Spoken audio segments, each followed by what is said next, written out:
आप सभी को प्रभु यीशु मसीह के नाम में प्रेम नमस्कार। मैं एक गीत गा सकता हूँ क्या? मैं एक गीत गाना चाह रहा था जो भजन संहिता 30 अध्याय में पाया जाता है। और ये हम सबके लिए सोचने का एक विषय है मेरे प्रियो, कि जब हम कब्र में चले जाएंगे तो न हमारे लहू से कोई लाभ है, न इस जबान से, न इस शरीर से।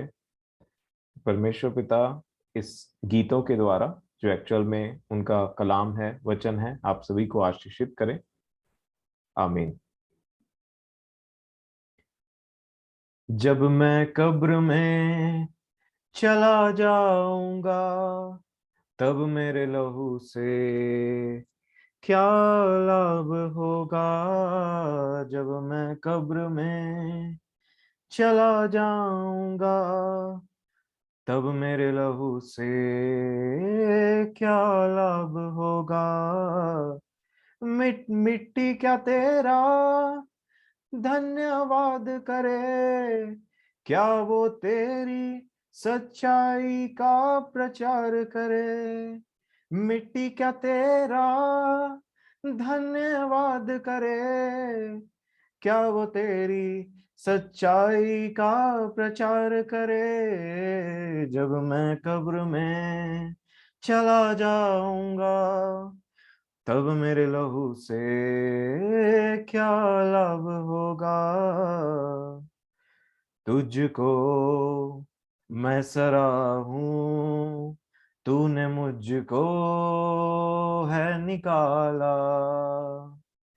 तुझको मैं सराहूं, तूने मुझको है निकाला।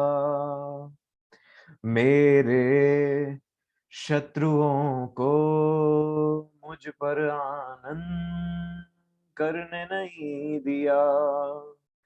मेरे शत्रुओं को मुझ पर आनंद करने नहीं दिया। हे यहोवा, मैंने दुहाई दी और तूने मुझे चंगा किया है। हे यहोवा, मैंने दुहाई दी और तूने मुझे चंगा किया है। हे यहोवा, मुझ पर अनुग्रह कर। हे यहोवा, मेरा सहायक हो। हे यहोवा, मुझ पर अनुग्रह कर। हे यहोवा, मेरा सहायक हो। जब मैं कब्र में चला जाऊंगा, तब मेरे लहू से क्या लाभ होगा। जब मैं कब्र में चला जाऊंगा, तब मेरे लहू से क्या लाभ होगा। तूने मेरी कमर में आनंद का है पटुका बांधा। हाँ, तूने मेरी कमर में आनंद का है पटुका बांधा, ताकि मेरी आत्मा तेरा भजन ही गाती रहे सदा। ताकि मेरी आत्मा तेरा भजन ही गाती रहे सदा। हे परमेश्वर मेरे यहोवा, सर्वदा मैं तेरा धन्यवाद करूं। हे परमेश्वर मेरे यहोवा, सर्वदा मैं तेरा धन्यवाद करूं। जब मैं कब्र में चला जाऊंगा, तब मेरे लहू से क्या लाभ होगा। जब मैं कब्र में चला जाऊंगा, तब मेरे लहू से क्या लाभ होगा। मिट्टी क्या तेरा धन्यवाद करे, क्या वो तेरी सच्चाई का प्रचार करे। मिट्टी क्या तेरा धन्यवाद करे, क्या वो तेरी सच्चाई का प्रचार करे। जब मैं कब्र में चला जाऊंगा, तब मेरे लहू से क्या लाभ होगा। परमेश्वर पिता को सारा आदर मिले, सारी महिमा उनकी हो जैसे हमेशा उनकी है। और ये एक प्रार्थना है, साथ ही साथ एक रिकवरी का, धन्यवाद का भी एक विषय है कि तुझको मैं सराहूं, तूने मुझको है निकाला। और फिर गीतकार कहता है कि मुझ पर अनुग्रह कर, मुझ पर अनुग्रह कर और मेरा सहायक हो। और मेरी प्रार्थना यही है कि जैसे हमने कल जो विषय देखा था कि हम सब उस रिकवरी को प्राप्त करें और उस आत्मिकता में वो नयापन प्राप्त करें। जहां कहीं भी अगर हम पीछे हो गए हैं, अगर आप नहीं हैं, तो ये बहुत अच्छी बात है। ये उन लोगों के लिए विषय में था जो कहीं ना कहीं अपने जीवन में उस बैकस्लाइड या उस वो पहला का सा प्रेम या वो पहली किसी बातें धुंधली हो गई हैं। कई बार ऐसा होता है कि हमारे कुछ पुराने मित्र होते हैं। एक समय ऐसा होता था कि हम उन मित्रों के साथ, मान लीजिए स्कूल टाइम, कई बार होता है ना स्कूल टाइम फ्रेंड आपसे मिलता है, तो आप देखिए कि जब आप अपने स्कूल के मित्रों से मिलते हैं तो कुछ पुरानी बातें याद आती हैं। खासकर बेस्ट फ्रेंड से जब आप मिलते हैं तो आप बोलते हैं कि हम जब स्कूल में पढ़ते थे तो वहां बैठा करते थे, ये किया करते थे। और आप देखिए वो सारी चीजें एक याद बन के रह जाती, एक अच्छी मेमोरी बन के भी रह जाती, परंतु वो याद है। वो प्रेजेंट में वैसा कुछ नहीं है। प्रेजेंट सिचुएशन ये है कि अब वो लोग डेली नहीं मिलते हैं, डेली उस तरीके के वो बेंच में नहीं बैठा करते हैं, डेली वैसा समय व्यतीत नहीं करते हैं। बस वो एक याद बन करके रखा है, रह गया एक बहुत अच्छी मेमोरी कि मेरा एक बहुत अच्छा दोस्त था। उसी प्रकार कई बार हमारा संबंध परमेश्वर के साथ में ऐसा हो जाता है कि वो एक बहुत अच्छा पास्ट बन के रह जाता है। बॉर्न अगेन, फिर से जी उठने की गवाही होती है हमारे पास में, बहुत सारे वचन का प्रकाशन होता है हमारे पास में, और परमेश्वर का ठीक ठीक ज्ञान भी होता है। ठीक ठीक डॉक्ट्रिन जानते हैं हम, एकदम सही और खरी शिक्षा के जानने वाले हैं हम, एकदम एग्जैक्टली वही जानते हैं जो हमको जानना चाहिए, मतलब हम सही दिशा में जाते हैं। परंतु अब कई बार ऐसा होता है, वही मैं रिकवरी की बात इसलिए कर रहा था कि जो पुराने मित्र रहते हैं उनके साथ पहले स्कूल में जाते थे तो डेली मिलते थे, Monday Tuesday Wednesday Thursday Friday Saturday, हर दिन जा करके उनसे मिलते थे, तो हमारा जो फ्रेंडशिप था वो रिन्यू हो जाता था और गहराता था। और आप देखिए कि रेगुलरली आप किसी से मिलते रहेंगे, उसकी संगति में रहेंगे, चाहे वो अच्छी हो चाहे बुरी हो, तो आपका स्वभाव भी कहीं ना कहीं उसके अनुसार से ढलता चले जाता है। मेरे प्रियो, यही संगति का बहुत बड़ा महत्व है कि अगर आप हर रोज परमेश्वर पिता के साथ मिलें। कई बार होता है हम बहुत बिजी हो जाते हैं लाइफ में, और बिजी होने का मतलब ये नहीं होता है कि आप परमेश्वर की संगति में रह नहीं सकते। अगर आप एक ऐसे व्यक्ति हैं जो सुबह से शाम तक भी काम करते हैं, तो मैं समझता हूं कि इसमें भी हमें स्ट्रगल करके वो परमेश्वर के साथ वो संगति को मेंटेन करने की बहुत आवश्यकता रहती है।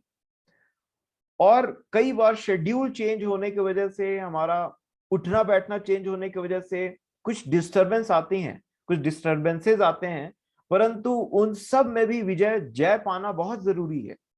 क्योंकि ये अगर आपकी, आप देखिए अयूब ने ऐसा बोला था कि मेरे साथ मेरे डेरे में और मेरे मतलब परमेश्वर की मित्रता में मैं चलता था और उसके मेरे डेरे में उसकी मित्रता वास करती थी।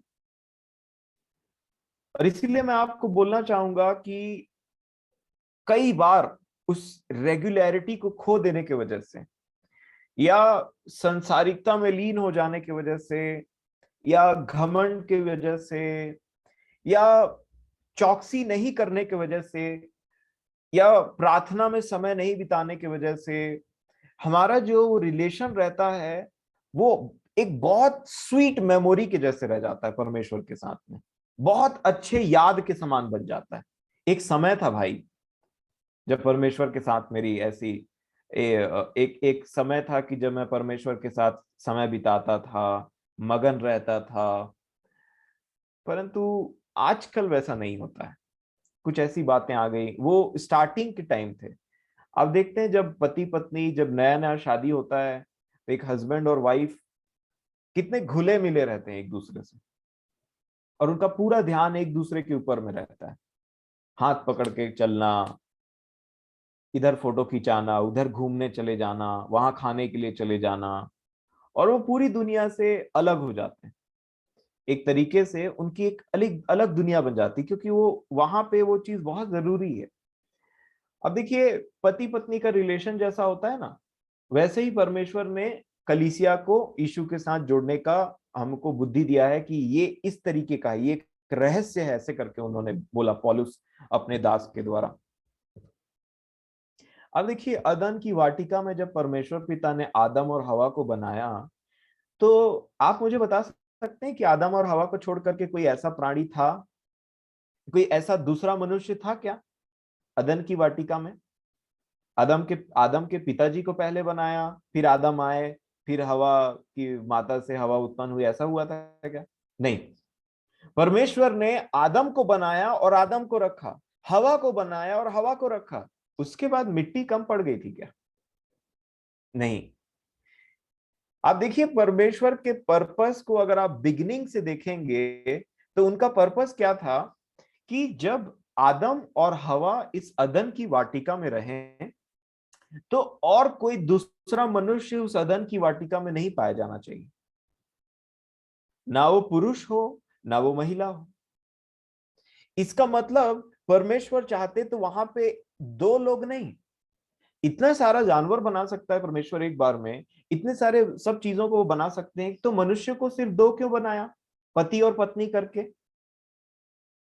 क्योंकि उस पूरे अदन की वाटिका में इनका ध्यान, हवा का ध्यान, आदम को छोड़ करके किसी और चीज उसको इतना लुभावने वाला ना लगे, या इतनी वो बातें अट्रैक्टिव ना लगे। जैसा आदम है वैसा हवा के लिए उस पूरे अदन की वाटिका में और कोई नहीं होना चाहिए।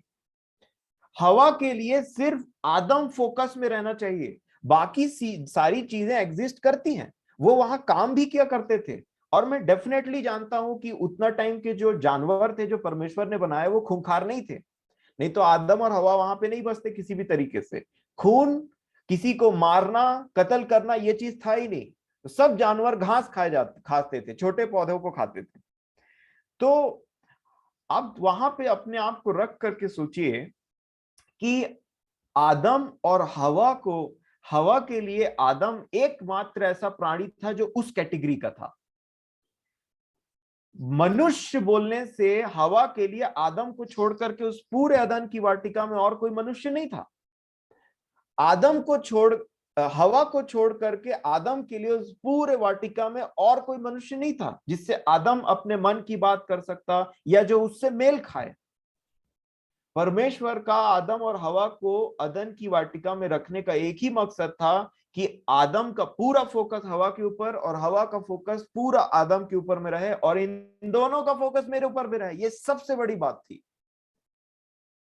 और इसीलिए मेरे प्रियो, आप देखिए, वहां जानवर थे, वहां पे नदियां थी, वहां पे अच्छे अच्छे फल थे, वहां पे रेप्टाइल्स थे जो रेंगने वाले पशु थे, वहां पे उड़ने वाले पक्षियां थी, वहां पे बहुत सारी चीजें थी। परंतु आदम के लिए हवा, और हवा के लिए आदम। और उसी प्रकार आज भी इस पृथ्वी में ना परमेश्वर को छोड़ करके, वो यीशु को छोड़ करके जो हमारा दूल्हा है, बहुत सारी चीजें हैं, परंतु यीशु के जैसा कोई नहीं है। और यही निर्णय मुझे और आपको लेना है कि इन सारे जमाने में, इन सारे चीजों के बीच में जो परमेश्वर ने जो अदन की वाटिका का कॉन्सेप्ट रखा था, क्या मेरे लिए यीशु के जैसा, मान लीजिए जैसे हवा के लिए आदम था, कि उस कैटेगरी का कोई मनुष्य नहीं था वहां पे, सिर्फ आदम, क्या मेरे लिए आज वो मेरा यीशु वैसा है? हमें गीत गाते हैं ना कि सेब के पेड़ के समान, है ना, जंगली दरख्तों के दरमियान एक सेब के पेड़ के समान। मतलब सब चीज जंगली ही जंगली है। जंगली दरख्तों मतलब हर चारों तरफ जंगली चीजों से भरा हुआ है, और एक सेब का पेड़ तुरंत फोकस में आ जाएगा। उसी प्रकार इन सारी चीजों के बीच में हमारा यीशु, परमेश्वर ने उसको इसलिए रखा है कि कंटिन्यूअसली हमारा फोकस उसके थ्रू परमेश्वर तक रहे। और यही कलीसिया की और यही उस कुंवारी की पवित्रता की निशानी है। आप में से जो ट्रैवल करते हैं या रोड में कभी मतलब ड्यूटी के लिए आप जाते होंगे, मैं देखता हूं कि मोटरसाइकिल में बैठे पति पत्नी ना बेस्ट एग्जाम्पल। मोटरसाइकिल में आप देखिएगा कि पति गाड़ी चलाते रहता है और पत्नी पीछे बैठे रहती है, और ये इनकी जो गाड़ी है ना, ये विश्वास से चलती है। पत्नी को पूरा विश्वास होना चाहिए कि जो पति है ना सामने, ये जो गाड़ी चला रहा है, ये जब गाड़ी चलाता है तो मैं झांक करके ऐसे देख नहीं सकती है कि किसको देख रहा है, क्या सोच रहा है रोड में चलते टाइम में, और इसके दिमाग में क्या चल रहा है। कि मान लीजिए एक बहुत ही अट्रैक्टिव लड़की या लेडी सामने से पार हो रही है, तो जब ये व्यक्ति गाड़ी चलाता है, मोटरसाइकिल ड्राइव करता है, तो ये पत्नी कभी नहीं जान पाएगी कि ये पति क्या सोच रहा है सामने गाड़ी चलाते टाइम, क्योंकि सिर्फ रोड में नहीं देखा जाता गाड़ी चलाते टाइम, आपने देखा होगा। परंतु बहुत सारी चीजें रहती हैं गाड़ी चलाते टाइम में जो मनुष्य देख, जो एक इंसान देख सकता है। और उसी प्रकार पत्नी को भरोसा करना पड़ता है कि मेरा जो पति है ना, उसका मन ना इतना साफ है कि वो मुझे छोड़ करके किसी और स्त्री के बारे में उधर तो देखेगा भी, अगर उसको कोई ऐसा भी लगे ना कि उसके मन में कोई अट्रैक्शन है, तो वो तुरंत अपना मुंह फेर लेगा और अपना दिमाग इधर कर लेगा। ये है विश्वास। क्योंकि पत्नी कभी नहीं जान पाएगी कि उसका पति गाड़ी चलाते टाइम में जब किसी औरत महिला को देखता है तो उसके मन में क्या चलता है और किस तरीके से वो फाइट करता है उन चीजों से। क्योंकि मैं आपको सच बताता हूं, अगर आपको किसी भी चीज से, खासकर ऐसा होता है कि जब आप शरीर से लड़ाई करते रहते हैं, या फिर खासकर मैं आपको बता रहा हूं, बहुत सारी ऐसी परेशानियां हैं, मुसीबतें हैं और ऐसे आत्मिक जंग है जो पुरुषों को लड़ना पड़ता है, बहुत स्ट्रांगली उनसे उनको लड़ना पड़ता है। और बहुत सारे ऐसे जंग है जो महिलाओं के लिए स्पेसिफिक हैं, जो पुरुष उतना टेम्प्ट नहीं होते उस चीज में। बहुत सारी ऐसे पाप के क्षेत्र हैं जहां पे, मैं फिर बोलता हूं, इसको ध्यान से समझिएगा, बहुत ऐसे पाप के क्षेत्र हैं जहां पे पुरुष टेम्प्ट होता है, प्रलोभित होता है पाप करने के लिए। और बहुत ऐसे जगह है जहां पे स्त्री प्रलोभित होती पाप करने के लिए।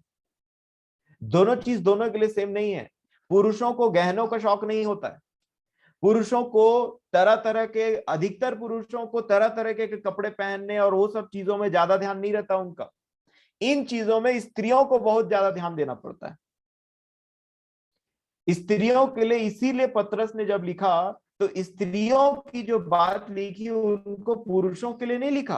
पुरुषों को नहीं बोला कि तुम नाना प्रकार के बाल बनाने या फिर कपड़े पहनने या फिर गहने पहनने में इसमें ध्यान मत देना, ऊपरी सजावट तुम्हारा ना हो, परंतु स्त्रियों को बोला।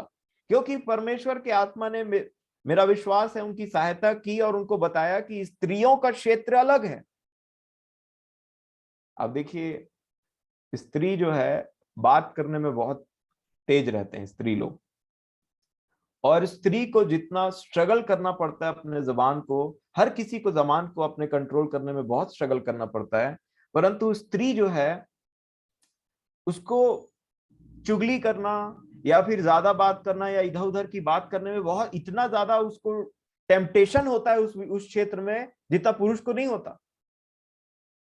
पुरुष को स्त्रियों के प्रति जितना टेम्पटेशन होता है उतना स्त्रियों का नहीं होता। अधिकतर ये बात देखी जाती है, ये बिब्लिकल बातें हैं, मैं अपने मन से बात नहीं बोल रहा हूं। इसीलिए जब शैतान को परमेश्वर के बहुत बड़े दासों को गिराना था तो उसने स्त्रियों का इस्तेमाल किया, और जहां ये दोनों फेल हैं, स्त्री और पुरुष, वो क्षेत्र है पैसों का। दोनों को सेम टेम्पटेशन होता है। और आप देखिए स्त्री जो बहुत ज्यादा बात करती है और पट पट पट पट ऐसे करके कंटिन्यूअसली बात चलते रहता है, कई बार लोग चुप नहीं होते, थकते भी नहीं, परंतु उनसे परमेश्वर के वचन के बारे में बात करोगे तो वो यौन करने लग जाते हैं, उबासी आने लग जाती है, उनको बोर लगने लग जाता है। उसके बाद में फिर इधर उधर बहाना बना करके बोलने लगते हैं, अब समय हो गया थोड़ा, मैं थकी भी हूँ आज और बहुत सारा काम है, नाना प्रकार की बात होती। परंतु स्त्री की ये जो क्वालिटी होती है ना बात करने की, जब यही स्त्री जीवन पाती है ना तो एक बहुत अच्छी प्रार्थना योद्धा बनती है। और यही उस बात करने वाली चीज को जो पहले खराब थी, परमेश्वर उसको टर्न करके इसको प्रार्थना करने वाली एक वॉरियर बनाता है, जो कंटिन्यूअसली अपने परमेश्वर से उसकी इच्छा के अनुसार में प्रार्थना करते रहती। और इसलिए मैं आपको बोलता हूं कि जो स्त्री की परीक्षा जिस क्षेत्रों में होती, पुरुष उस क्षेत्रों में उसकी परीक्षा नहीं होती, उसको दूसरे तरीके से फंसाने की कोशिश किया जाता है। मैं ये बात बोल रहा था कि जो पुरुष, आप देखिएगा जब गाड़ी चला, मोटरसाइकिल को ध्यान से देखिएगा कि जब पुरुष गाड़ी चलाते रहता है तो वो किसको किस नजर से देख के क्या सोच रहा है ये उसकी बीवी नहीं जानती। वो सिर्फ भरोसा कर सकती है कि मेरा पति ना पर ऐसा नहीं है, बस यही बोल सकती। उसी प्रकार जब पुरुष गाड़ी चला रहा है तो वो भी अपनी स्त्री को ध्यान नहीं दे सकता कि वो पीछे बैठ करके किसके तरफ देख रही है, कि मोबाइल चला रही है, कि मोबाइल में क्या कर रही है, किसके तरफ देख रही है, क्या सोच रही है, वो नहीं ध्यान दे सकता। अगर दोनों लोग में से कोई एक भी ये चीज करने का कोशिश करे, या तो स्त्री पुरुष के कंधे में लटक करके हेलमेट को ऐसे खोल करके देखने लग जाए कि ये कहां देख रहा है और क्या करता है करके, तो भी एक्सीडेंट होगा। और अगर पुरुष पीछे पलट करके अपनी पत्नी को देखने लग जाए कि ये किसके तरफ देख रही है, मोबाइल में क्या चला रही है, क्या चल रहा है इसके दिमाग में, तो भी एक्सीडेंट हो जाएगा। ये जीवन की गाड़ी एक दूसरे पर भरोसा करने से चलती है। और उसी प्रकार मैं आपको बताना चाह रहा हूं कि ये जो संबंध रहता है ना पुरुष और महिला का, खासकर शादी होने के बाद में, आप देखिए यहाँ पे कोई ऐसा जवान तो मुझे दिखाई नहीं देता, परंतु कुछ लोग हैं यहाँ पे आज हैं। मैं आपको बोलना चाहता हूं, खासकर जो मेरे पुरुष भाई भाई हैं, जो भाई हैं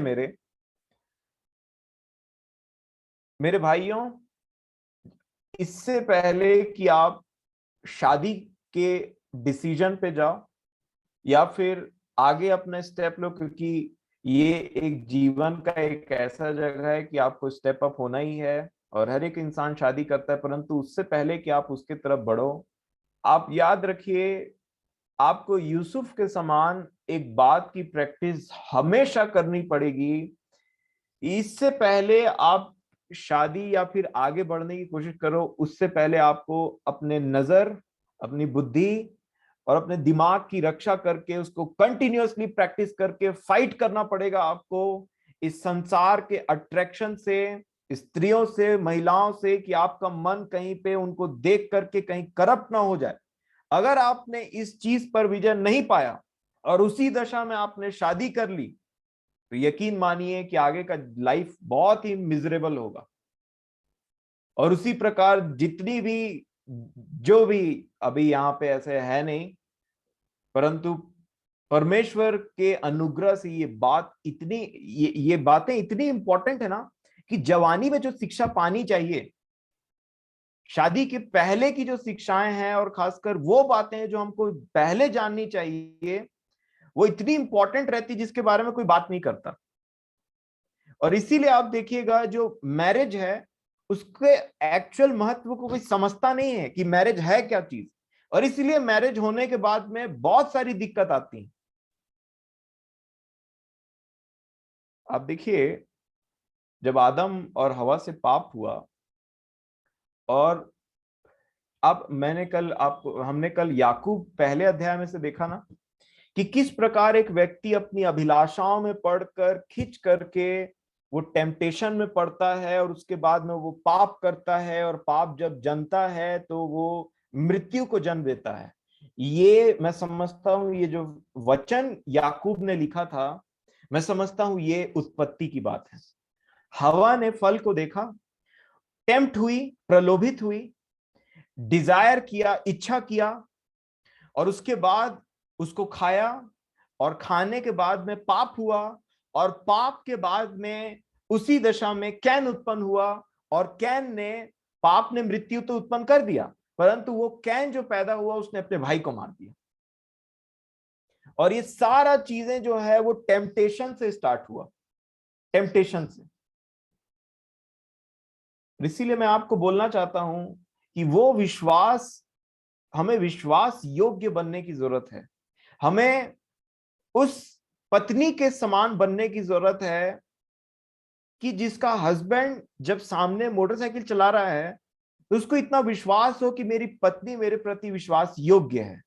और समझ लीजिए ये जो होने वाला हस्बैंड है, ये जो गाड़ी चला रहा और कोई नहीं है, ये यीशु है।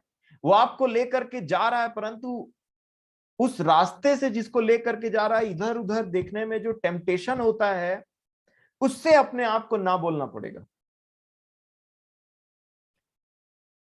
और इसलिए आप देखिए पति और पत्नी का एक साथ मैच्योर होना बहुत जरूरी है। मेरा ये विषय नहीं है, और ना ही मैंने कोई ऐसा प्रिपरेशन किया है, मुझे पता भी नहीं था कि आप आज मुझे वचन के लिए बोलेंगे, परंतु ये समझ लीजिए कि ये ऑटोमेटिक, ये विषय अपने आप से, कोई मेरा प्रिपरेशन नहीं, परंतु मैं आज वो बात को आपसे शेयर करना चाह रहा हूं जो परमेश्वर मेरे मन में डाल रहे हैं। और मैं परमेश्वर पिता की अगुवाई चाहता हूं आगे के विषय में भी, कि वो जो भी बात आज निकले वो उनकी इच्छा से निकले। आप देखिए ये जो पति पत्नी है, ये मैं सिर्फ मनुष्यों की रीति पे ये यहां का संबंध नहीं बोल रहा हूं, ये सिर्फ एक प्रतिरूप है, एक छाया है। किसका? मसीह दूल्हा है, और जो कलीसिया है वो दुल्हन है। और कई बार आप देखिए ऐसा है कि ये जो शैतान है ना, ये पति पत्नियों के बीच में भी बहुत काम करने का कोशिश करता है, बहुत ज्यादा। क्योंकि आप देखिए जब परमेश्वर का आत्मा, यहोवा का काम हो गया, यीशु का काम हो गया, यीशु जब चले गए तो जब आत्मा का काम, आत्मा की सेवकाई स्टार्ट हुई ना, तो सबसे पहला इनके बीच में खटपट पति पत्नियों के वजह से डाला गया था, हनन्याह और सफीरा। और जब हनन्याह और सफीरा के बीच में ये कलीसिया के अंदर में काम करने की कोशिश किया गया, तो आप देखिए पहले वो हनन्याह आए और उनसे पूछा गया, तो उन्होंने वही बात बोला। उसके बाद में सफीरा आई, उनसे पूछा गया, उन्होंने भी वही बात बोला, नहीं नहीं, झूठ बोला, और दोनों की डेथ हो गई। और इसीलिए मेरे प्रियो आप ध्यान से देखिए कि जो हनन्याह ने बोला और जो सफीरा ने बोला, दोनों झूठ था। इन दोनों ने आपस में डिस्कस किया था, और वहां पे पतरस ने, परमेश्वर के दास ने, पवित्र आत्मा से परिपूर्ण होकर के इनसे एक बात बोला था कि तुम्हारे मन में शैतान ने ये बात क्यों डाली कि तुम पवित्र आत्मा से झूठ बोलो। तो आप देखिए उत्पत्ति में भी उसने पति पत्नी के बीच में काम करना स्टार्ट किया, और गड़बड़ी करना स्टार्ट किया परमेश्वर के बनाए हुए चीज में। और नए नियम में भी उसने पति पत्नी में के अंदर में प्रलोभन डालते हुए इस चीज को करना स्टार्ट किया। और इसी प्रकार आप देखिए कि मैं आपको बोलना चाहता हूं कि एक पति का भी बहुत बड़ा रोल होता है, और एक पत्नी का भी बहुत बड़ा रोल होता है घर को आगे बढ़ाने में। ऐसे बहुत से एग्जाम्पल हैं जिसके बारे में पवित्र शास्त्र में लिखा हुआ है कि पत्नी जो है अपने पति के गिरने का कारण बनी। फॉर एग्जाम्पल, और कई जगह ऐसा भी है कि पति जो परमेश्वर की समीपी में बहुत स्ट्रांगली चल रहा था, उसने अपनी पत्नी का इनकार किया उन बातों में, उसको समझाया कि नहीं ये गलत है।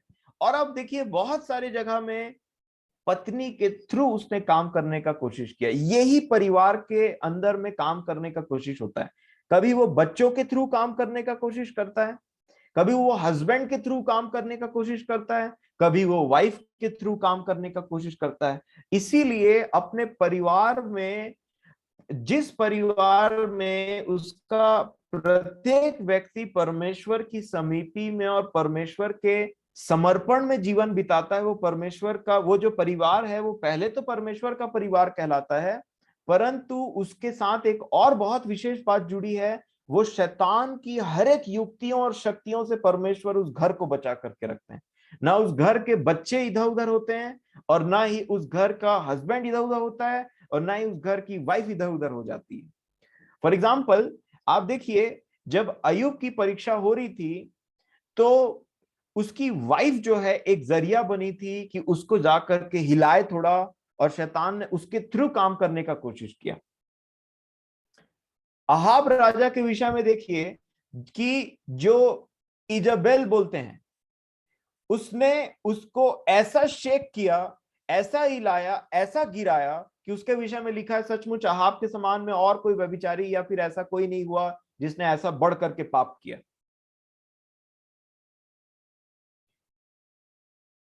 आदम के विषय में देखिए, यहां तक पौलुस ये भी बोलते हैं आदम नहीं बहकाया गया था, हवा बहकाई गई थी। और इसीलिए आदम के विषय में देखिए, पहले पति पत्नी के बीच में या किसी भी संगति में आप जाते हैं ना, तो कभी भी कोई आपको कुछ चीज बाहर से ऐसे निकल के सामने से आता है ना, तो ये बात ध्यान रखिएगा कि ये व्यक्ति किसी संगति से आया है। अब देखिए जब हवा ने खुद खाया, वही चीज अपने हस्बैंड को खिलाया। आप जो खुद खाते हैं वही चीज आप अपने परिवार को खिलाते हैं। एक माँ जो है या एक स्त्री जो अपने घर में खाना बनाएगी, वही ना खिलाएगी अपने हस्बैंड और अपने बच्चों को। उसी प्रकार एक अगर किसी संगति में डाइवर्ट होता है, और मान लीजिए एक हस्बैंड है और उसका मन परमेश्वर के वचन में नहीं लगता, और वो दुनिया नाना प्रकार के जगहों से घूम करके आता है, और उसके सोच विचार जो है वो सांसारिक हो जाते हैं, उसके हिसाब से सोचने लगता है, और घर आकर के उसी के अनुसार बात करता है। और यही ये समय है कि वो पत्नी को बड़ा सतर्क रहना है कि ये जो बात बोल रहे हैं ना, ये किस सोर्स से आ रहा है। अगर ये भी उसके समान में रही, मतलब ये उसी समान है कि वो जो खा करके आया बाहर से, अभी इसको खिलाने का कोशिश करेगा, वहां ना बोलने की जरूरत है। उसी प्रकार कई बार पत्नियां जो हैं कुछ खा करके आती बाहर से, उसको फिर खिलाने की कोशिश, मतलब कोई बाहर की संगति से उनका जब दिमाग और मन भर जाता है, तो वही आइडियाज और वही बातें वो अपने हस्बैंड को देती। उसी प्रकार जैसे हवा ने वो खाना वो खाया, उसके बाद अपने हस्बैंड को ऑफर दिया। नंबर 2, ये तो लेडी का एग्जाम्पल था। अब देखिए तिमुथियुस के जीवन के बारे में आपने पढ़ा होगा, पत्री भी है, परंतु तिमुथियुस के उस बेहतरीन आत्मिक जीवन के पीछे उसकी मम्मी और उसकी नानी का बहुत बड़ा हाथ था, परंतु उसका पिताजी वहां नहीं था। क्योंकि तिमुथियुस की माता जो थी वो यहूदिनी थी, यहूदी मत की थी, और जो तिमुथियुस का पिता था वो यूनानी था। इसीलिए जब पौलुस तिमुथियुस के बारे में बात करते हैं तो उसकी माता के ऊपर फोकस करते हैं, उसके पिता का नाम नहीं लेते। नहीं तो अवश्य होता अगर उसका पिता भी ऐसा व्यक्ति होता है जो अपने विश्वास के नाम से जाना जाता है परमेश्वर पर, तो डेफिनेटली पौलुस उसके पिता का भी नाम लेते। मतलब तिमुथियुस एक ऐसे घर में पला बड़ा था जहां उसके पिता का कोई भाग नहीं था, या बहुत, मैं समझता हूं कि कोई भाग नहीं था तिमुथियुस को रेस करने के लिए प्रभु की तरफ। उसकी माता का बहुत बड़ा हाथ था, और यही डिपेंड करता है कि मैं समझता हूं, सोचिए उसकी माता का हालत क्या हुआ होगा। प्रतिदिन एक ऐसे हस्बैंड के साथ में रहना जिसका ध्यान और जिसकी बातें परमेश्वर की ओर नहीं लगती हैं, परंतु उन सब परिस्थितियों में भी उसने अपने बच्चे को परमेश्वर की शिक्षा दी बैठाया अपने साथ में, बताया, उसकी नानी ने उसकी हेल्प की, और उसी प्रकार तीमुथियुस को उसने बड़ा किया। ऐसा भी घर होता है। अब देखिए, पति और पत्नी का मैच्योर होना प्रभु में बहुत आवश्यक है। अदरवाइज ये चीज उनके परिवार में अफेक्ट करेगा ही करेगा। कैसे? ये पहले तो उनके रिश्ते में अफेक्ट करेगा। बहुत सारी हस्बैंड्स, जो बहुत सारी वाइफ्स ऐसी होती है ना, कि देखिए उनके हस्बैंड जो होते हैं ना, वो प्रभु में बड़े स्ट्रांग रहते हैं, परंतु इनके डामाडोल होने की वजह से, इनके इधर उधर होने की वजह से वो उनके हस्बैंड को अफेक्ट करता है। प्रभु में उनका ग्रोथ, उसको वो कैप्चर करने की कोशिश करता है। फॉर एग्जाम्पल, अगर आप ध्यान से देखेंगे तो शिमशोन के साथ क्या हुआ था। शिमशोन, आइए देखते हैं कि इस व्यक्ति ने एक बात बोला। अगर आप न्यायों की पुस्तक निकालें और उसका 14 अध्याय, न्यायों की पुस्तक और उसका 14 अध्याय और 12 वचन, न्यायों 14 और उसका 12, लिखा है, शिमशोन ने उनसे कहा, मैं तुमसे एक पहेली कहता हूं, यदि तुम इस भोज के 7 दिनों के भीतर उसे बूझकर अर्थ बता दो, तो मैं तुमको 30 कुर्ते और 30 जोड़े कपड़े दूंगा, और यदि तुम उसे न बता सको तो तुमको मुझे 30 कुर्ते और 30 जोड़े कपड़े देने पड़ेंगे। उन्होंने उससे कहा, अपनी पहेली कहे कि हम उसे सुने। और इसने पहेली बोला। देखिए 14 वचन, खाने वाले में से खाना और बलवंत में से मीठी वस्तु निकली। इस पहेली का अर्थ वे 3 दिन के भीतर न बता सके। इन्होंने अपनी एड़ी चोटी का दम लगा लिया कि किस प्रकार से इस पहेली का हम अर्थ बूझें जो इसने बोला है। और आप जानते हैं इस पहेली का अर्थ क्या था? वो उस बात को बता रहा था कि किस प्रकार वो गड्ढे में उतरा और शेर को उसने फाड़ा, और उसके बाद में जब शेर फट गया तो बाद में जब वो वापस रिटर्न आ रहा था तो उसने देखा कि यहाँ पे मधु, और उसने मधु खाया, और मधु मतलब शेर बलवान और मधु जो है वो मीठा चीज वो बोल रहा था। परंतु आप देखिए, इसने जिन लोगों को ये पहेली बोली थी, यहाँ पे इस पूरे सिमसोन वाले मैटर में परमेश्वर का जन है ये सिमसोन, और परमेश्वर को रिप्रेजेंट करता है। और ये व्यक्ति अब एक कुंवारा नहीं रहा, अब इसने शादी कर ली है, और इसी शादी करने के बाद उसने एक न्योता दिया, इन लोगों को बुलाया, और शादी हुई, मतलब ये हस्बैंड बन गया और इसकी वाइफ है। और आप देखिए शिमशोन ने जो इनके सामने पहेली को रखा, तो इस पहेली को रखने के बाद में ये उसको बूझ नहीं पा रहे थे। 7 दिन का मोहलत दिया गया था, और इनको 3 ही दिन में समझ में आ गया कि ये हमारे बस की बात नहीं है जो ये पहेली पूछा है। अब इन्होंने किसको पकड़ा? 15 वचन देखिए, 7वें दिन उन्होंने शिमशोन की पत्नी से कहा, अपने पति को फुसला कि वह हमें पहेली का अर्थ बताए, नहीं तो हम तुझे तेरे पति के घर समेत आग में जलाएंगे। नंबर 1, उसके पति को काबू में करना इनके बस की बात में नहीं थी, परंतु फिर भी इन्होंने जब देखा कि ये हमारे बस की बात नहीं कि इसकी पहेली को बूझना, मतलब परमेश्वर के जन को काबू में करना या उसकी बातों को उसको फंसाना हमारे बस में की बात नहीं, तो इसकी पत्नी को पकड़ो। और इसी प्रकार कई बार लोगों का जब ग्रोथ होता है, हस्बैंड्स का जब ग्रोथ होता है या वो नया जीवन पाते, जो बढ़ते रहते हैं, तो अगला उनकी पत्नी को पकड़ता है, इसको कैप्चर करो। और आप देखिए क्या लिखा है, वो बोलते हैं अपने पति को फुसला कि वह हमें पहेली का अर्थ बताए, नहीं तो हम तुझे तेरे पति के घर समेत आग में जलाएंगे, क्योंकि तुम लोगों ने हमारा धन लेने के लिए हमें न्योता दिया है, क्या यही बात नहीं है? तब शिमशोन की पत्नी यह कहकर उसके सामने रोने लगी।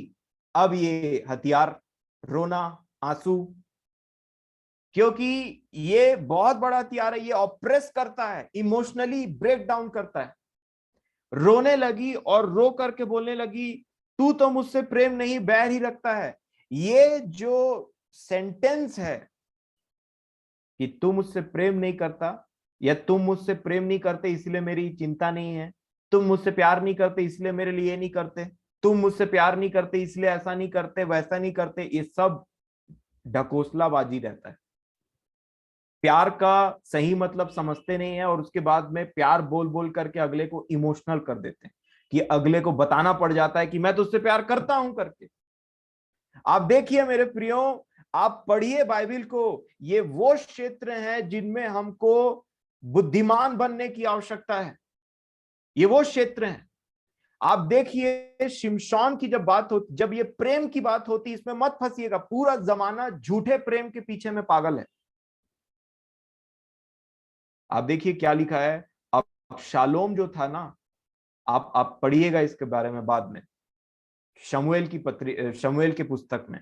अब शालोम बोलता है कि अब शालोम के लिए लिखा है कि मैं अपनी बहन तमार से प्रीति रखता हूं। मोहित हो गया था वो उसके ऊपर में, और वो उसको प्रेम समझ रहा था। शिमशोन को ये इसकी पत्नी बोलती, क्या तुम मुझसे प्रेम नहीं रखता, तो फिर शादी क्यों किया है। उसके बाद दलीला आती, सेम बात बोलती, तू मुझसे प्रेम नहीं करता। फिर उसको फंसाने के लिए फॉल्स बातों को बोला जाता है, प्रेम का एक एक बात बोल करके कि तुम मुझसे प्रेम नहीं करते, अब पहले जैसा प्रेम नहीं रहा, और उसी में डाइवर्जन आता है। यही बात बोल बोल करके परमेश्वर के लोगों को गिराया जाता है, क्योंकि अब ये स्त्री जो है अपने मन की बात नहीं कर रही है, ये दूसरे का सिखाया हुआ कुछ बात बोल रही है शिमशोन के सामने में, क्योंकि ये उनसे संगति करके आ गई है। उन्होंने इसको बोला कि तू नहीं करेगी तो तेरे और तेरे पत्नी को हम जला करके खत्म कर देंगे। अब ये प्यार का बात बोल रही है या फिर ऐसी बातों का इस्तेमाल कर रही है। देखिए, जो परमेश्वर ने ओरिजिनल बनाया है, शैतान का काम है उसको डुप्लीकेट बना करके पेश करना। और इसीलिए लेडी बोलती है, तू तो मुझसे प्रेम नहीं बैर ही रखता है। तूने एक पहेली मेरी जाति के लोगों से तो कही है, परंतु मुझको उसका अर्थ भी नहीं बताया। उसने कहा, मैंने उसे अपने माता पिता को भी नहीं बताया, फिर क्या मैं तुझे बता दूं। शिमशोन पहले स्ट्रांग था, उसने स्ट्रांगली इस बात का अपोज किया कि मैंने अपने माँ बाप को नहीं बताया, पहेली का अर्थ तुझे बता दूं। उसको पता था कि ये जाकर के बता देगी, और यही हुआ। और देखिए, एक पत्नी के चक्कर में परमेश्वर का जो इतना बड़ा दास था, वो पहली बार उसको बेइज्जती सहनी पड़ी, क्योंकि शिमशोन को पूरा भरोसा था कि मेरे पहेली का अर्थ ये कभी नहीं बुझ पाएंगे। 7 दिन तो क्या, ये 7 साल लगा ले तो भी नहीं बुझ पाएंगे। उसको पता था ये बात। परंतु आप देखिए, वहां पे उसकी पत्नी का इस्तेमाल करके उसको गिराया गया। और फिर देखिए क्या, वो उसकी बातों पर ध्यान दीजिएगा। 18 वचन को देखिए क्या लिखा है। तब 7वें दिन सूर्य डूबने न पाया था कि उस नगर के मनुष्यों ने शिमशोन से कहा, मधु से अधिक क्या मीठा और सिंह से अधिक क्या बलवंत है। उसने उनसे कहा, उन्होंने अब उसकी बात को बता दिया, उसकी पहेली बूझ दिया, उसकी पत्नी का सहारा ले, क्योंकि पत्नी को किसने बताया, शिमशोन ने बताया। तो पत्नी फिर उस बात को लेकर के इनको बताई। तो शिमशोन ने बोला, यदि तुम मेरी कलौर को हल में न जोतते तो मेरी पहेली को कभी नहीं बूझते, कभी ये तुमसे पॉसिबल नहीं था। अब आपने कभी सोचा कि इसने क्या बात बोला है? आपने कभी इस वचन पे ध्यान दिया? मेरा निवेदन है आपसे, इस बात पर ध्यान दीजिएगा। क्या किसका इस्तेमाल किया उसने? यदि तुम मेरी कलौर को हल में नहीं जोतते तो कभी मेरी पहेली को नहीं बूझ पाते। कलौर मतलब क्या होता है? आप देखिए, 2 जगह मैं आपको हिंट देता हूं, उस पर मनन करिएगा, क्योंकि सारी बातें मैं नहीं ऐसे बोल सकता, समय को ध्यान में रखते हुए। जब नातान नबी को दाऊद के सामने ऊरिया की पत्नी का एग्जाम्पल दृष्टांत के रूप में लेना था, तो परमेश्वर ने क्या एग्जाम्पल लिया था? आप में से कोई मेरी सहायता करेगा? जब नातान, देखिए कोई भी नबी अपनी ओर से कुछ नहीं बोलता, वो परमेश्वर की बातों को, जिसको परमेश्वर बोलते हैं उसको बोल के आना, उसको बोल के आता है। तो दाऊद को जब एक दृष्टांत के रूप में ऊरिया की पत्नी का एग्जाम्पल लेना था, तो बताइए परमेश्वर ने क्या, किस चीज से रिप्रेजेंट किया था ऊरिया की पत्नी को? कोशिश करिए, लिपसिंग से लग रहा है। भेड़ी। भेड़। भेड़ी। हाँ, एक छोटी सी भेड़ी, है ना, कि वो अपने पति के साथ में प्रतिदिन रहा करती थी, उसकी रोटी खाया करती थी, उसकी गोद में बैठती थी, और ये और कोई नहीं थी, ऊरिया की पत्नी थी, बैतशेबा। और उतना टाइम भी परमेश्वर को उसको रिप्रेजेंट करना था, तो एक एक डिपेंडेंट जानवर से रिप्रेजेंट किया, जो डिपेंडेंट थी, जो एक थी, एक ही भेड़ी थी। आप पढ़िएगा उसको, प्रभु आपकी सहायता करें इन बातों में। और यहां जब शिमशोन को अपनी पत्नी का एग्जाम्पल इनके सामने में लेना है, तो इसने क्या इस्तेमाल किया? कलौर। और क्या बोला? यदि तुम मेरी कलौर को हल में नहीं जोतते तो कभी भी नहीं, मतलब बता पाते। मतलब मैं पहली बात तो आपको ये बता दूं कि ये जो कलौर है, इसको हैफर बोलते हैं। लाल कलर का एक गाय टाइप का दिखने वाला जानवर रहता है, ऑलमोस्ट गाय ही समझ लीजिए, परंतु ये वो रहता है। देखिए, कलौर मतलब वो होता है कि जिस जिस गाय ने कभी बच्चा नहीं दिया हो, मतलब एक इमेच्योरिटी को दर्शाता है। और दूसरी बात, कभी भी ऐसा हुआ नहीं कि कलौर को लेकर के कोई हल को जोते। हल को जोतने के लिए बैलों की जरूरत पड़ती है। आप इन बातों को थोड़ा सा मनन करिएगा कि शिमशोन ने इनको बोला क्या। तुम मेरी कलौर को अगर हल में नहीं जोतते तो कभी भी मेरी पहेली का अर्थ नहीं बता पाते। मतलब तुमने एक ऐसे मेरे कमजोर कड़ी को पकड़ा है जो इमेच्योर है, और तुम्हारी बातों को समझ नहीं पाई, और इसलिए मैं इस पर्टिकुलर पहेली को तुमने बूझ लिया। मतलब परमेश्वर के दास के फेलियर का कारण उसकी पत्नी बनी। कैसी पत्नी? जो इमेच्योर है। इसीलिए जितनी भी स्त्रियां हैं, उनके उनके लिए विशेष ये बात आज हमको समझने की जरूरत है कि अगर आप, खासकर वो स्त्रियां जिनके हस्बैंड जो हैं वो वचन या फिर उनकी सेवकाई में है या प्रभु में ऐसे आगे बढ़ते चले जा रहे हैं, शैतान उनको यूज करता है, याद रखिएगा। और इसीलिए जब आपका परिवार प्रभु में आगे बढ़ेगा, तो कई बार वो आपके हस्बैंड को यूज करेगा, करने की कोशिश करेगा, और कई बार आपके वाइफ को यूज करने की कोशिश करता है। यहां वाइफ का यूज किया गया, अय्यूब के विषय में वाइफ का यूज किया गया, आदम के विषय में वाइफ का यूज किया गया था। और आप देखिए, ये कलौर के विषय में आप दो बात जान रखिएगा। पहला, ये इमेच्योर होता है, इससे कभी हल नहीं जोता जाता। मतलब आप देखे होंगे कि नीति वचन में स्त्रियों के विषय में ऐसा लिखा है, चंचलता, इमेच्योरिटी, और जो परमेश्वर की बुद्धि से नहीं चलती, अपनी सोच समझ से चंचल है, सीखती रहती है, परंतु कभी उन चीजों में, उसके नेचर में वो बदलाव नहीं देखा जाता, वो चंचल है और अनस्टेबल है। ये कलौर है, ये कलौर है, याद रखिएगा। कलौर से कभी हल नहीं जोता जाता, और कलौर को पकड़ करके हल को जोता जाए तो गड़बड़ाएगा इसके साथ जो जुड़ा हुआ है, और वो इसका हस्बैंड था। नंबर 2, ये कलौर के विषय में दूसरी चीज ये है कि ये हठीले होते हैं। होशे में मुझे याद आता है कि परमेश्वर ने ये जो जानवर है ना, कि आप देखिए मेरे प्रियो, जानवर का काफी महत्व है। परमेश्वर ने जब जानवर का एग्जाम्पल लिया और उनको यूज किया ना, तो इनका काफी महत्व है। हम देखेंगे उसके बारे में। आप, मैं होशे में थोड़ा कंफर्म कर लूं। हाँ, होशे नबी की पुस्तक 4 अध्याय और 15 वचन निकालिए। देखिए ये जो कलौर है ये सिमसोन ने ही नहीं, और ये इसलिए इंपॉर्टेंट है क्योंकि परमेश्वर ने भी इसका एग्जाम्पल लिया है। और एग्जाम्पल लिया किसको रिप्रेजेंट करने के लिए? इजराइल को।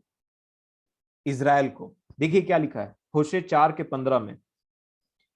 हे इजराइल, यद्यपि तू छिनाला करता है तो भी यहूदा दोषी ना बने। गिलगाल को ना आओ और ना बेतावेन को चढ़ जाओ, और यहोवा के जीवन की सौगंध कहकर शपथ ना खाओ। 16 वचन में क्या लिखा है? क्योंकि इजराइल ने हठीली कलौर के समान हठ किया है। ये कलौर बहुत इंपॉर्टेंट है मेरे प्रियो, ध्यान में रखिएगा। पहले हमने क्या देखा? सिमसोन ने क्या बोला? अगर तुम मेरी कलौर को, उसने कलौर का एग्जाम्पल लिया क्योंकि परमेश्वर के आत्मा और उसकी बुद्धि उसके साथ थी, अंदर नहीं थी, साथ थी। और इसलिए जब वो बात बोलता है ना, कोई भी परमेश्वर का जन जब कोई बात बोलता है और वो परमेश्वर के आत्मा से परिपूर्ण हो, याद रखिएगा वो कोई मनुष्य की बात नहीं है। मनुष्य इन बातों को समझ ही नहीं सकता, चाहे एक नहीं, 100 नहीं, 1000 बार इन बाइबल को पढ़ करके समझ को कोशिश करे। ये मनुष्य के बुद्धि के से परे बातें।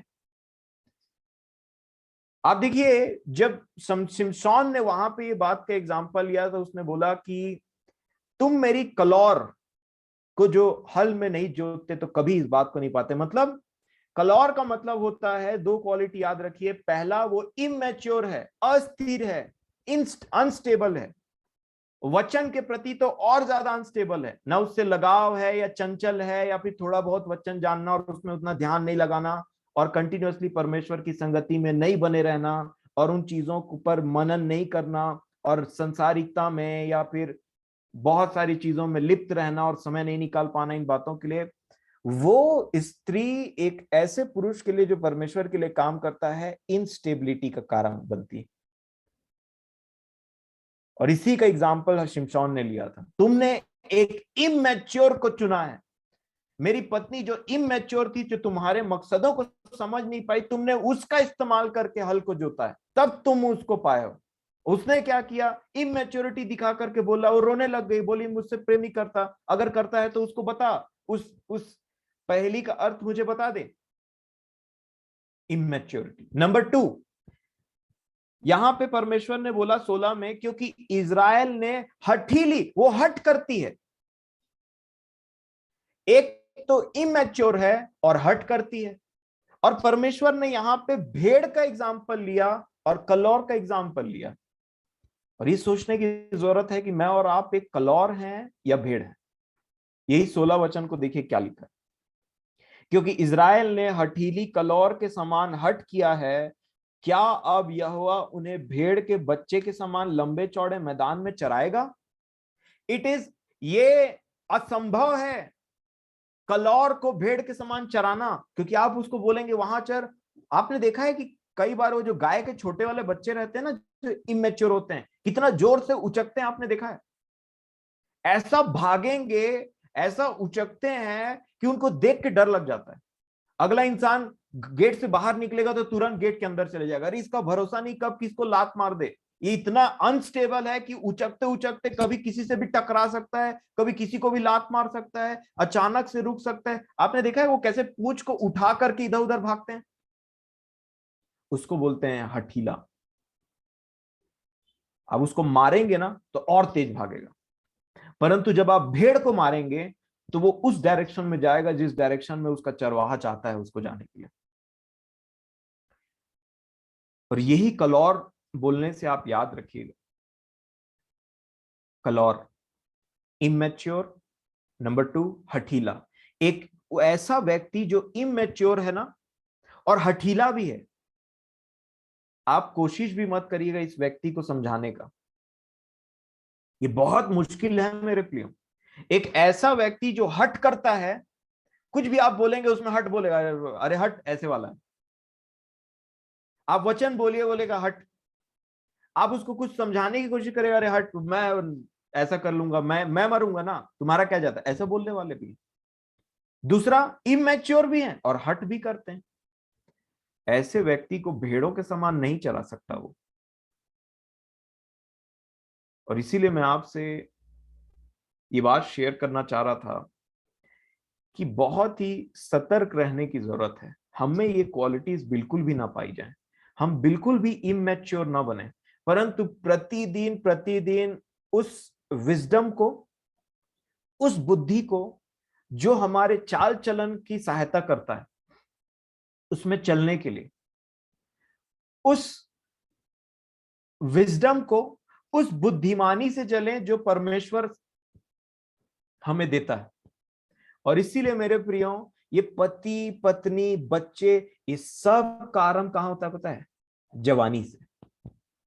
और इसीलिए जवानी के समय में अगर परमेश्वर की संगति में और उसके डर भय में इन सारे पापों और अपराधों से जो शरीर के अगेंस्ट में लड़ाई करती, उससे लड़ा जाए और उसके विरोध में उसके विरोध में मतलब शरीर के विरोध में करके और परमेश्वर के आत्मा से परिपूर्ण होके और या फिर उसके वचन को सुनने के बाद उसमें अगर चलने की लालसा नहीं पैदा हो,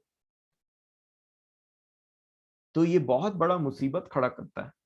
और इसीलिए आप देखिए जवानों के ऊपर में ना ऐसा खतरा मंडराता है ना, जितने गेम्स निकलते हैं, जितने सीरीज निकलते हैं, जितने मूवीज निकलते हैं, वो जवानों को टारगेट करके बनाए जाते हैं, बूढ़े बूढ़ियों को नहीं, उन लोगों को नहीं जिनकी शादी हो गई या फिर वो हो गया। मेन टारगेट है जवान।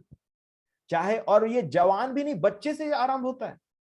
चाहे कार्टून बोलिए, कार्टून या एंटरटेनमेंट बूढ़ों के लिए नहीं होता, आपके बच्चों पे उसका ध्यान आराम से रहता है और उनको वो कंटिन्यूअसली अपने ग्रिप में लेने की कोशिश करता है, कि किसी प्रकार इसका लड़कपन पार हो जाए, किसी प्रकार इसकी जवानी पार हो जाए, उसके बाद तो ये तो गया। वैसे भी बहुत मुश्किल है इसके लिए वापस आना या कुछ कर पाना। और इसीलिए आप देखिए 3 सभा लगाई जाती चर्चेज में अधिकतर, संडे स्कूल, और उसके बाद में उनके माँ बाप को शिक्षा देने का कार्य चलता है, और उसके बाद में जवानों को। ये 3 कार्य, ये तीनों लोगों को टारगेट करता है। मैं बोलता हूं कि वो जो पुराने लोग थे ना, वो इतनी बुद्धिमानी से, उनको परमेश्वर की वो बुद्धि थी, वो डर भय में चलते थे ना, कि उन्होंने ये सारी चीजें, पर इसके बाद ये नीति रीति नियम ये सब बन गया।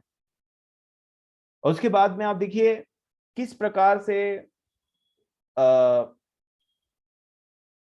मैं बोलना चाहूंगा कि आज बहुत ही लीस्ट एनकरेजमेंट है बच्चों को कि वो जवान सभा में जाएं, या जवानों पे बहुत कम ध्यान है, परंतु अगले का जवानों पे बहुत फोकस है। अब देखिए ये मोबाइल में जो गेम निकलते हैं, ये मूवीज और ये सीरीज और ये नाना प्रकार की बातें, इनमें आज सब जवानों को इसने कैप्चर करके रखा है। और इससे लड़ना जरूरी है, इससे निकलना जरूरी है, क्योंकि बच्चा अगर नहीं सुधरा तो जवान बनेगा, जवान अगर उसी दशा में है तो शादी करेगा, शादी करने के बाद में वो एक परिवार बनाएगा, और जो शिक्षा उसके दिमाग में है वो अपनी पत्नी को भी बांटेगा, अपने बच्चों को भी बांटेगा। उसी प्रकार पत्नी भी अपने बच्चों को भी बांटेगी और अपने हस्बैंड को भी देगी।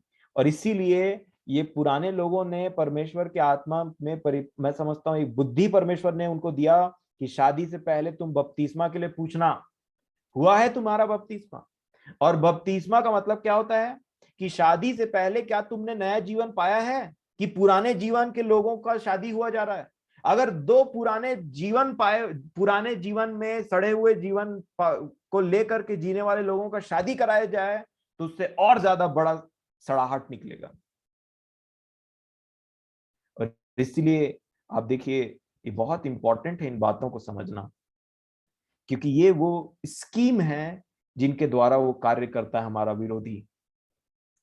और आपको मैं बताऊं कि बुद्धि अगर आप पाना चाहते हैं कि आपका शत्रु आपके परिवार, आपके जीवन में कार्य न करने पाए, तो एक बात याद रखिएगा, परमेश्वर ने हम सबको ऐसी बुद्धि देने का वादा किया है कि जिसके ऊपर में शैतान का, शत्रु का जोर नहीं चलता। भजन संहिता 119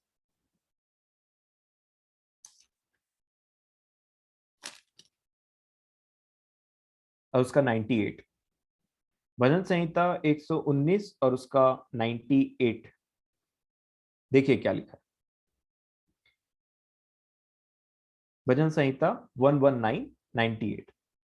तू अपनी आज्ञाओं के द्वारा मुझे अपने शत्रुओं से अधिक बुद्धिमान करता है,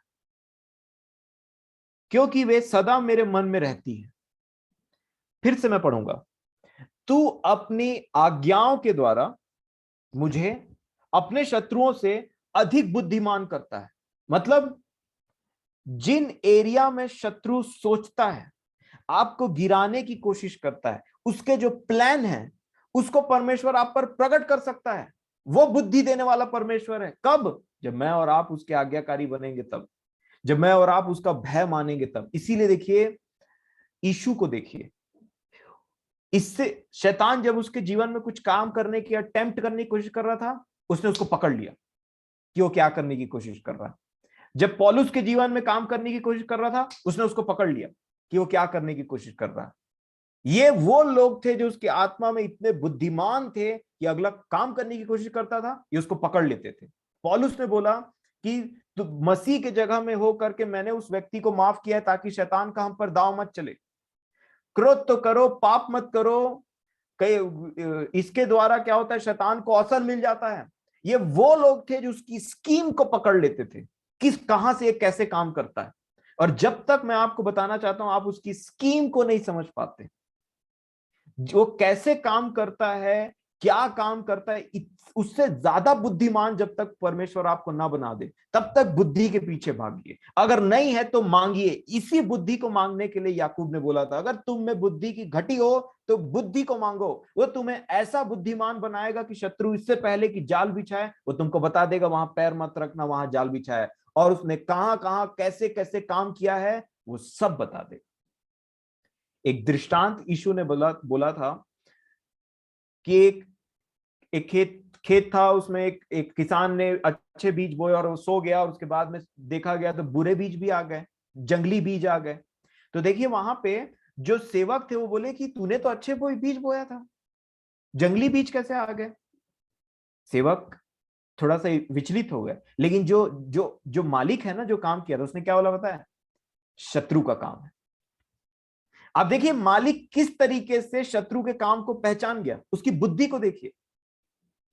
उसी प्रकार मेरे प्रियो, आज हमें उसके बुद्धि को समझने की जरूरत है। हो सकता है आप पुराने एक समय में काफी फेल होते होते होते आए, परंतु उनसे सीखिए कि वो किस प्रकार काम करता है।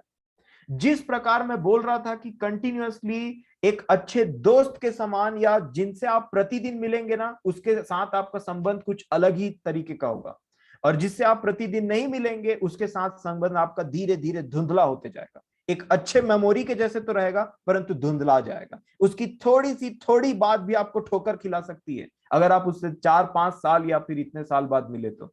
वो भले आपका बहुत अच्छा दोस्त हो सकता है, लेकिन जब आप मिलेंगे तो वो एनवायरमेंट में एक अनकंफर्टेबिलिटी रहेगी, कंफर्टेबलनेस नहीं रहेगा। उसी प्रकार परमेश्वर के साथ अगर हम डेली डेली चलें तो बहुत कंफर्टेबल रहेगा, क्योंकि हम डेली मिलते हैं उससे, डेली बात करते हैं, क्योंकि वो वैसा परमेश्वर है।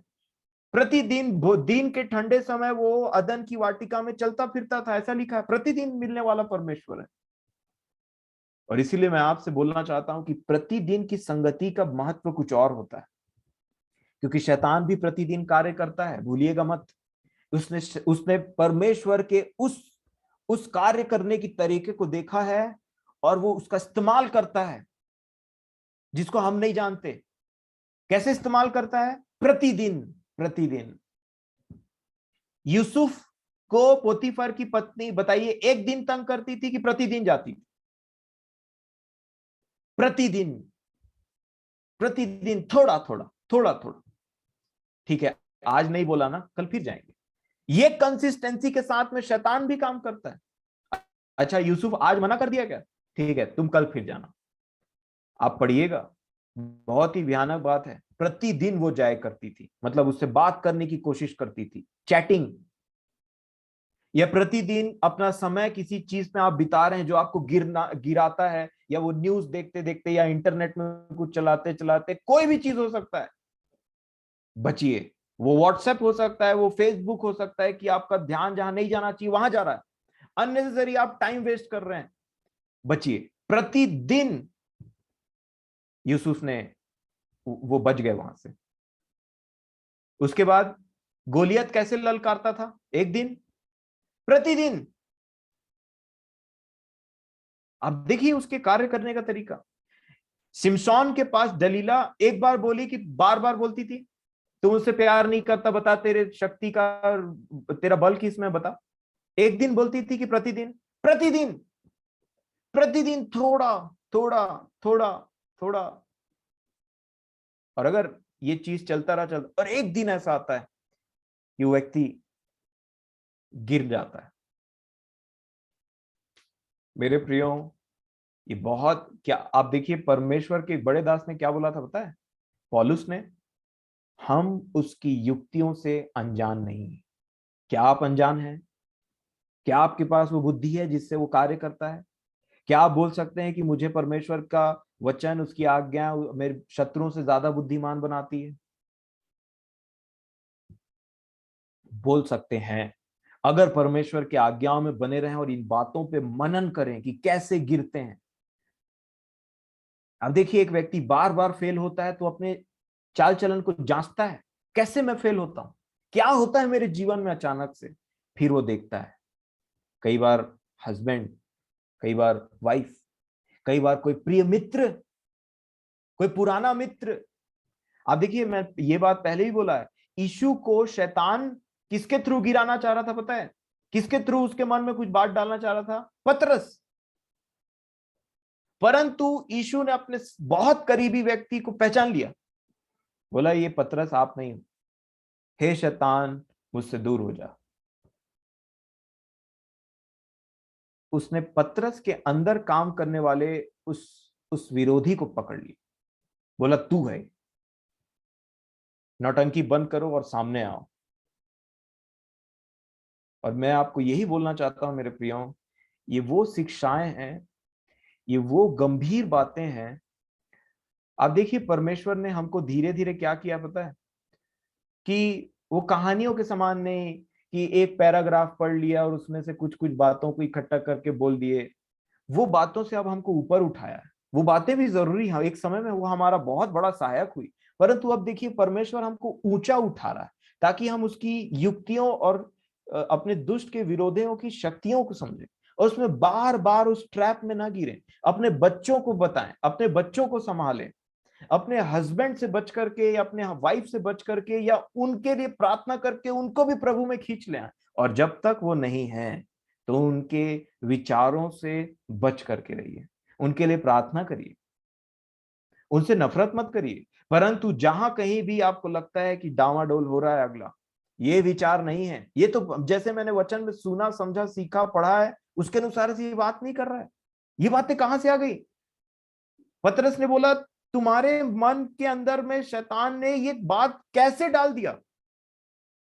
क्यों तुम्हारे मन में ये बात आ गई? कैसे डाला उसने पैसों को लेकर के कुछ बात हनन्याह और सफीरा के मन में, और उस बातों को वो लिए और ऐसा काम किया और मर गए। स्पिरिचुअल डेथ से बचे रहिए, आत्मिक मृत्यु से बचे रहिए। परमेश्वर पिता मेरी और आपकी सहायता करे इन विषयों में। आपके समय के लिए धन्यवाद देता हूं और मेरा विश्वास है कि प्रतिदिन आप इन बातों को सुनते नहीं। मैं आज ये बोलने वाला था कि आप में से कोई गवाही दें जो बीते दिनों आपने सीखा है, परंतु मैंने विश्वास किया कि कई बार आप बोल नहीं पाते हैं, उन बातों पे मनन जरूर करते होंगे, है ना? कई बार फ्रेम नहीं कर पाते सेंटेंस, या क्या बोलना है समझ नहीं पाते, परंतु मेरा विश्वास है कि परमेश्वर के वचन ने आपसे बातचीत किया है। और जब वो आपसे बातचीत करे तो समझ लीजिए कि देरी नहीं हुई है। आप आज भी एक नया स्टार्ट कर सकते हैं और उसमें आगे बढ़ सकते हैं। कभी भी परमेश्वर ने किसी को डांट डपट, आप देखिए बहुत बहुत हेविली डांटा यीशु ने कलीसियाओं को, बहुत जोरदार डांट लगाया, लेकिन हर कलीसिया को डांटने के बाद एक उम्मीद, एक एनकरेजमेंट का वचन दिया। अगर तू मन फिराएगा तो फिर से तू ऐसा हो सकता है। आने वाले दिनों में मैं भी एक्सपेक्ट करूंगा कि आप अपने जीवन से जो आपने सीखा है उनकी गवाही दें, ताकि परमेश्वर पिता के नाम की महिमा हो और मुझे भी एनकरेजमेंट मिले कि जो परमेश्वर पिता मेरे द्वारा बोल रहे हैं और आप जो परमेश्वर की खेती हैं उसमें फल आने चाहिए मेरे प्रियो। तो इन बातों के लिए मेरा एक्सपेक्टेशन रहेगा, प्रभु मेरी और आपकी सहायता करें और उसके कार्य, अब हमारे विरोधी के कार्य करने की शक्ति को, उसकी बुद्धि, उसकी समझ को हम पर प्रकट करें कि किस प्रकार वो कार्य करता है, और पति, पत्नी, बच्चे, परिवार में प्रभु सहायता करें कि हमारे परमेश्वर का राज्य हो। और अगर आप हस्बैंड या वाइफ से इसलिए परेशान है कि उनका मन वचन में नहीं लगता है, प्रार्थना करिए। शादी अब इधर रिवर्ट नहीं हो सकता, कुछ नहीं हो सकता उसके लिए, परंतु परमेश्वर के से की दया से, उसके प्रार्थना से आपका परिवार, अगर उसकी इच्छा हुई तो वो फिर से स्टेबलाइज हो सकता है। तो प्रभु मेरी और आपकी सहायता करें। समय के लिए मैं परमेश्वर पिता का धन्यवाद देता हूँ। आप कभी आइए हम प्रार्थना करें और इस मीटिंग को हम खत्म करेंगे। आप में से कोई प्रार्थना करना चाहता है इस विषय में तो आपको अवसर होगा।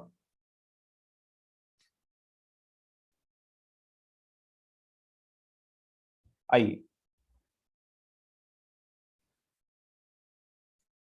हे मेरे परमेश्वर पिताजी, हे हमारे खुदावन बाप,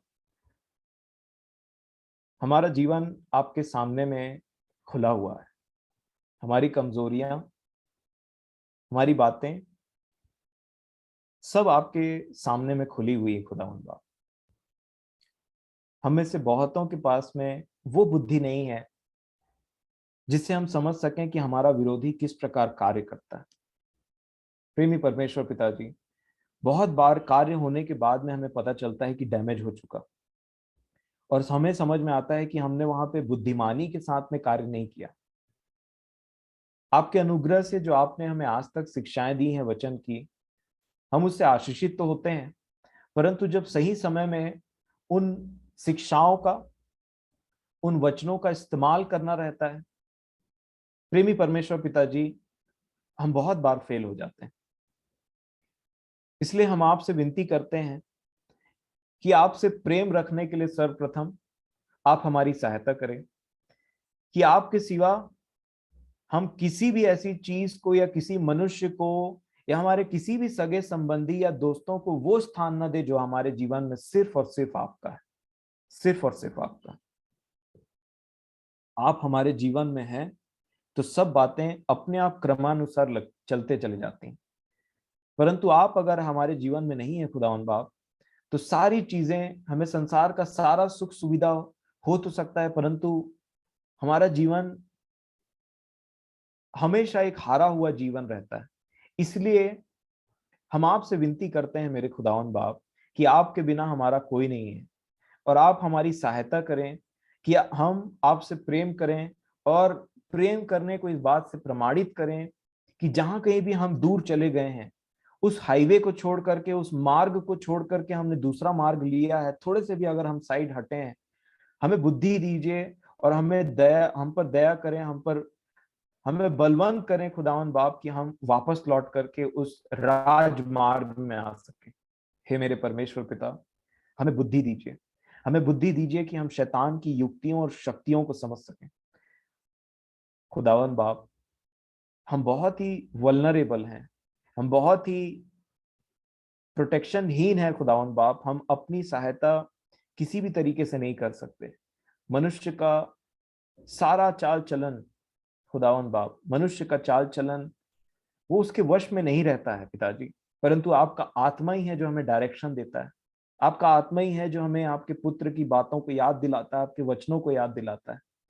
प्रेमी परमेश्वर पिताजी, मैं विनती करता हूं कि हम में से जहां कहीं भी जिन क्षेत्रों में फेल हैं, जिन क्षेत्रों में हमें बुद्धि की आवश्यकता है, हम आपसे विश्वास के साथ में और नम्रता के साथ में मांगते हैं कि आप हमें एक ऐसी बुद्धि प्रदान करें जिसके द्वारा हमारा शत्रु किन क्षेत्र में किस प्रकार से कार्य करता है, हम उनको भली भांति देख करके उनसे अलग रहें, हम उसकी युक्तियों को भली भांति समझ सकें प्रेमी परमेश्वर पिताजी, ताकि हम निष्कलंक रहें और आपके प्रेम में बुद्धिमानी के साथ हमेशा उन कुंवारी, उन 5 बुद्धिमान कुंवारियों के समान पाए जाएं जिनको कोई मूर्ख नहीं बना सकता।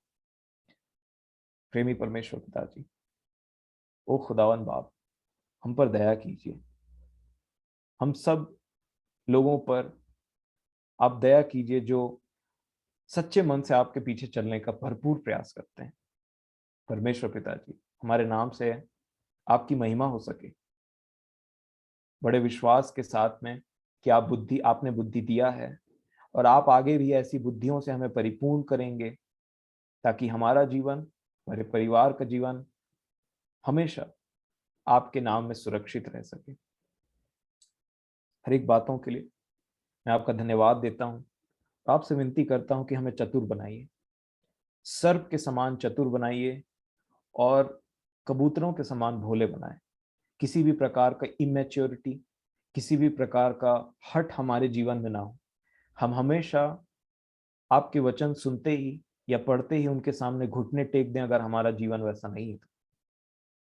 दया कीजिए परमेश्वर पिताजी, छोटे से लेकर के बड़ों को अपने जीवन को आपके हाथ में सौंपता हूँ और बड़े विश्वास के साथ प्रभु यीशु मसीह के नाम से मांगता हूँ।